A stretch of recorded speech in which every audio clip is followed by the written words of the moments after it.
We're back for another book shopping experience at Target, but we're not at any Target.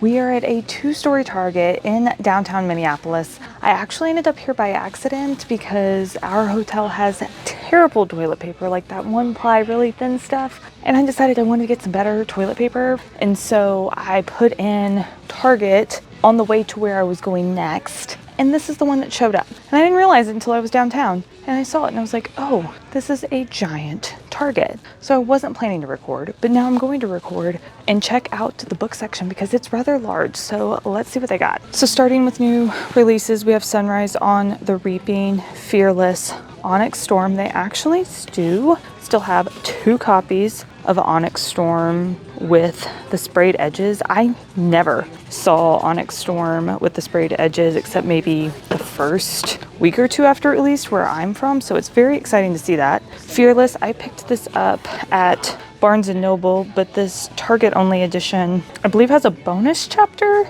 in it. Not exactly sure. We have Enchantra. I just finished this book actually this morning and it was really good. It wasn't as good as Phantasma, which is the first one, but are they ever? I think the problem with this one for me was the fact that it took so long to get into the storyline. There was a lot of backstory to get to the point that they could jump into the challenges in the games that happen in this book. So overall, it's still a really good read. I gave it 4 stars, but not the 5 stars that Phantasma was for me. Also finished this one not too long ago. If you've enjoyed the Hunger Games at all, I highly recommend reading this one. Even if you didn't like The Ballad of Songbirds and Snakes, I think you'll like Sunrise on the Reaping. I liked it a lot better. Haymitch's story is just more compelling than Snow's. I mean, we're not supposed to like Snow and we are supposed to like Haymitch, so I think it gives a lot of really good backstory and we see a lot of characters that are just absolutely beloved in the series come back. We also have a lot of contemporary romance new releases. I am actually currently reading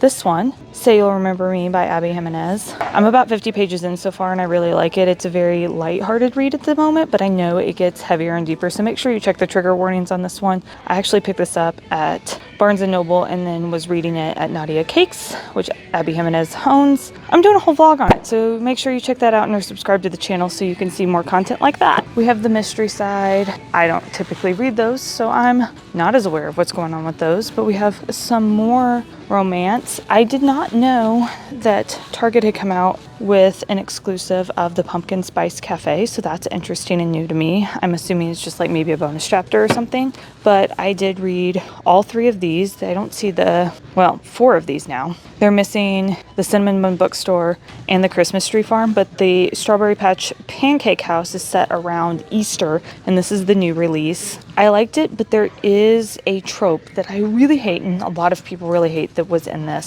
So just be warned, this one isn't quite as lighthearted as the others. We also have Summer in the City, and I do like that they have both the Target exclusive and the original. So the original is the pink one, and then the Target exclusive has the diamonds. And the other difference inside these, let's set them here so I can show you. So you can see their hearts are different, the cover's just slightly different. In the Target one, Target is in the end papers, and they also have the red and purple with the sunglasses on this one. And then with the original cover, you don't have Target on the inside, and then you have a Cupid. So just a little bit different style and design, but I don't think the content is any different on this one. But just so you can get an idea of how large their book section is, I just wanted to do a pan here because it is so much larger than the book section that I have back home, which granted, I'm in Missouri. It's a lot smaller store. It's not in a major city, but this is still really impressive. So on this row, this is the young adult section here. So we do have Fable for the End of the World in just the traditional one. I don't see, oh, here it is. They do have the first edition exclusive edges. I think these are really pretty, but also like kind of unnecessary. Like they're kind of colorful leaves that are an extension of the cover. They also have A Language of Dragons, one of my favorite reads of this year. Loved that one. Now, I haven't read this one personally, but my best friend did. And while it is a nice, lovely floppy paperback, she said that it was just for a little bit on the younger side of the audience, which is totally fine. They need something to read too. But from a maturity standpoint, she said it was a little bit on the young side. So just be aware if you're picking that one up. We have this movie series that I've seen everywhere since this one was a Barnes & Noble exclusive edition. So they have 1, 2, 3 of them in paperback, and then Nothing Like the Movies in hardback here. We do have a copy of Twilight, but I don't see any of the other Twilight books here. There is still a copy of To Shatter the Night that has the sprayed edges, and To Kill a Shadow. I haven't seen the purple edges on To Kill a Shadow for a while back home, so interesting that both of those are here. I also see a copy of Heartless Hunter here. This one was a really good read. I enjoyed it a lot. I do like witches and those types of books anyway, so if that's not your thing, then you might not like this, but I really enjoyed all of the banter between the main characters. The second book was also really good. I don't see a copy of it here, but I will say that the explicit content was a little bit much for a YA, so if you do have a younger reader, that may not be for them. It wasn't too much as far as me being an adult, and it wasn't very often, but it was a little bit more explicit than I was expecting out of a YA book. Also have the Reckless collection, but it's just Powerless and Reckless. So the third book, Fearless, is now out. We saw it over there on that shelf right over there. So it's not in the box set yet because it just released, but you can get the first two together. Another one I really love is Divine Rivals and Ruthless Vows. We have the black and the white, the yin and the yang that goes with Iris and Kit. Love that about those books. It's nice to see that they still have some of the older releases here because those have been out for over a year now. So let's move on to the fantasy section. So starting out at the top, we have Sarah J. Maas. We have the Throne of Glass series, down to Crescent City into ACOTAR. Plenty of copies of all of the books. Also box sets for all three, so Crescent City, ACOTAR, and Throne of Glass. We do have some new releases, so Cassandra Clare's The Ragpicker King. This one is fairly new in the last couple of months. I believe this was a March release, and we already have that in paperback here. For Ruined Realms, we're actually awaiting the next book. I think it comes out in July. We have The Coven and The Cursed. Let's check edges here. Oh, so The Coven, if you go back a few, we do still have some copies of The Coven with the sprayed edges. All of The Cursed have the sprayed edges, which is very exciting. I think that this set is just really pretty together. There's also copies of the paperback Fourth Wing, hardback Fourth Wing, and Iron Flame sprayed edge version of The Spell Shop here. Here's Phantasma. If you want a really good read, highly recommend this one. This one's a paranormal romance. It's on the darker side. It's set in New Orleans. Love it. Very good read. For some reason, they have a fantasy and cap here. And then these are all romance. And then we have fantasy over here too. So we're going to switch over here before going to the romance. So we have the entire Kindred Curse saga here that is out so far. This is the third one. It is not the last one. One Dark Window and Two Twisted Crowns. We have those in the paperbacks here. Very excited to read all of these. It's kind of funny that they're right next to each other. We even have some Brandon Sanderson here. Quite the hefty book.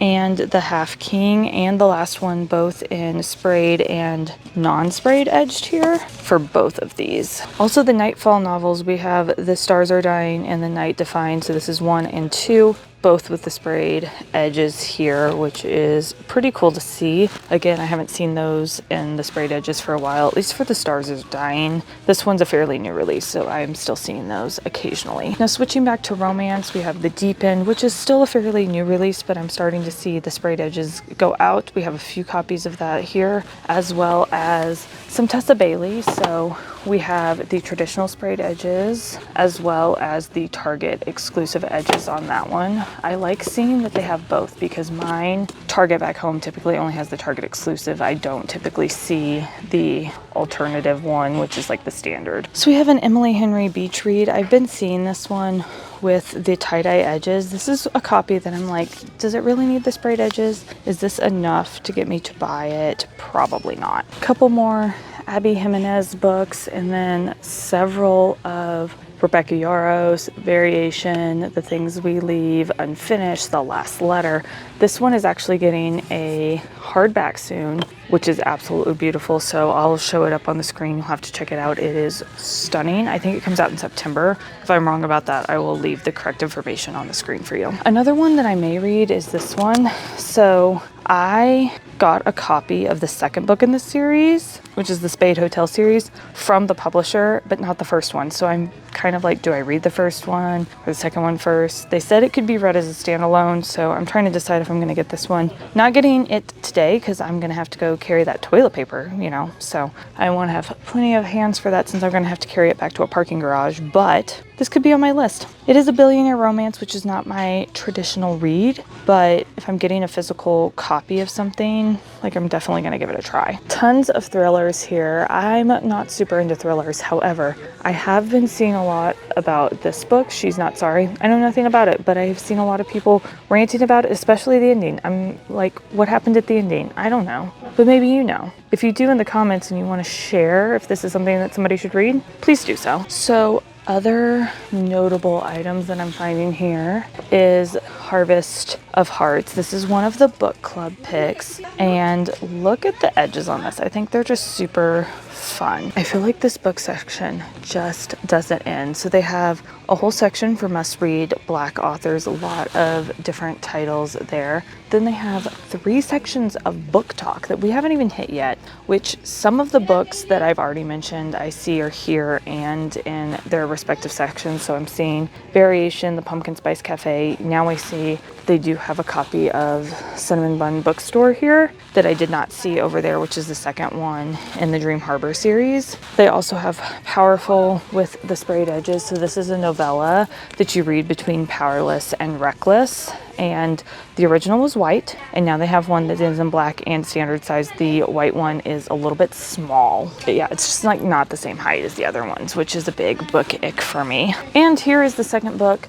in the Crimson Moth series. So I mentioned Heartless Hunter earlier. Rebel Witch is the second book in that series. It was good, but not as good as the first one. They also have a shelf for $14 reads, so something that's a little bit on their cheaper side. A lot of their books are more than that, but honestly, like, there's a whole bunch of Emily Henry books that are over here in the romance section that are less than that. So $12.80, $13.60. So take that as you will. It might not actually be the best deal. And then there's a Beach Day books reads, which are mostly some romance, but then you have like Scythe and Sparrow down there just chilling out too. So Rebecca Yarros, definitely ones that'll make you have a good cry from what I've heard. I have not read this series yet because I'm not ready to bring out the tissues. So I think that pretty much beats the book section for now, but I still need to get what I came here for, which is some toilet paper, some snacks, and something else that I don't remember, but my list is on this phone that I'm recording on right now. So I'm gonna check that out and then go get everything that I came here for.